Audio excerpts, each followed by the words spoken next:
Good morning, everyone. Hope you're doing fine.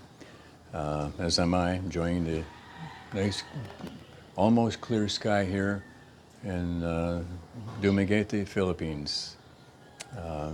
Around 6 a.m. And everybody else says good morning to the dogs and the roosters and, and, and their friends.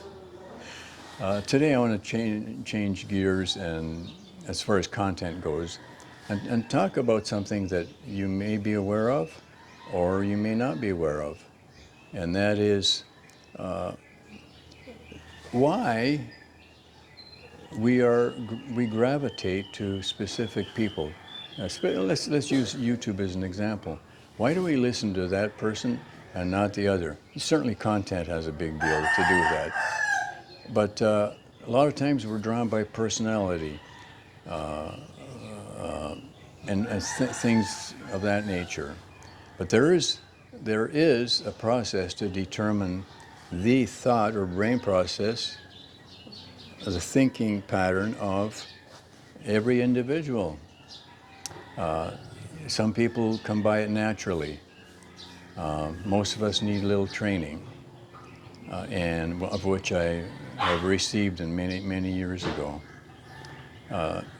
And there are three different types of thought process, one of which is dominant, if I can talk over that rooster, one of which is dominant over the other.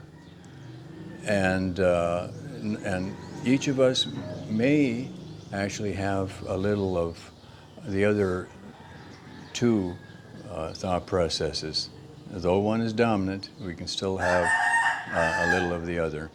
The first one is the auditory.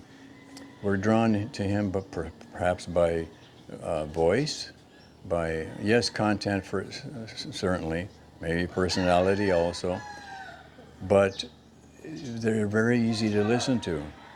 They have no trouble speaking. They can speak for hours and hours and words flow out of their mouth. They're very well spoken. Those are auditories. Can you think of any? I can. What about Paul in the Philippines? Old Dog, New Tricks. What about Mike's Philippine Retirement? And Mark from Every Man Has a Story. They're auditories.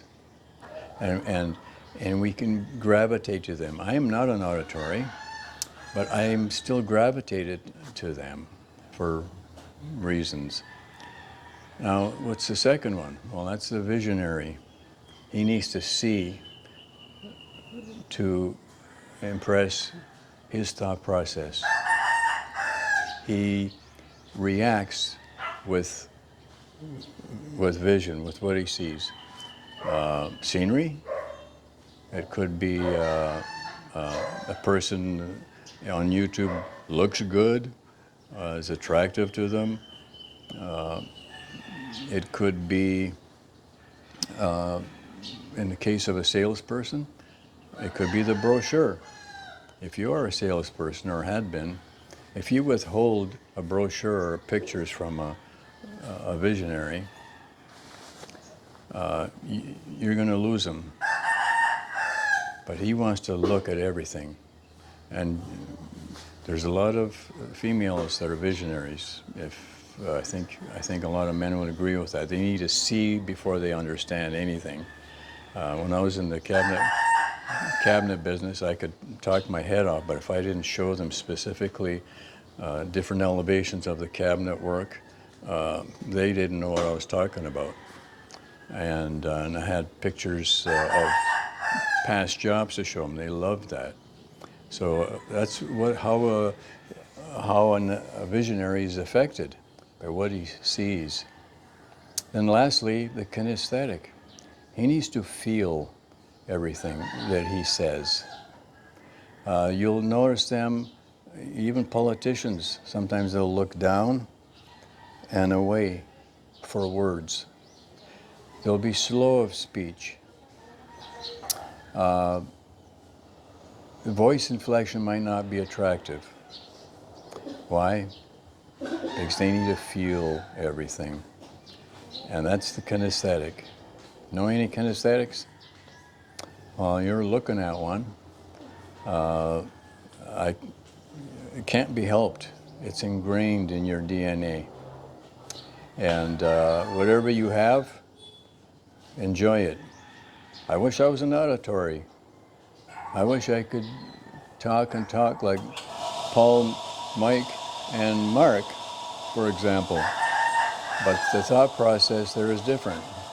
And even though a kinesthetic, I enjoy listening to those guys. I really do.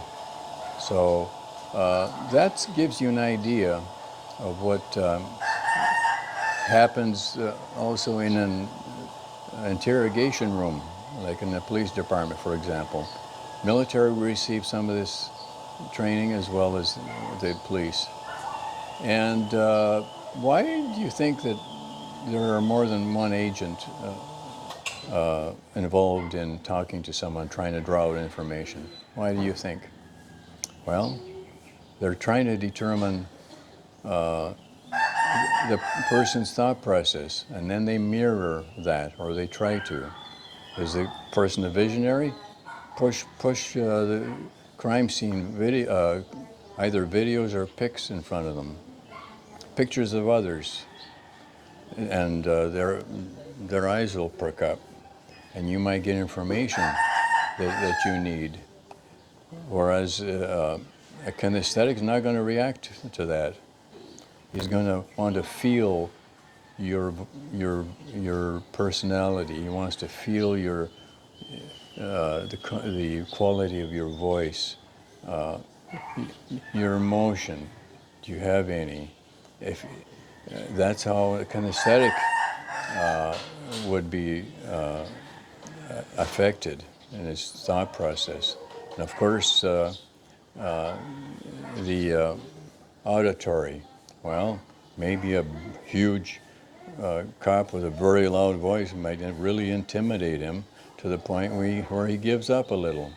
Or it could be the fact that the gentleman is soft-spoken and can draw information from the individual. So this is a process that's interesting. I'm not a psychologist.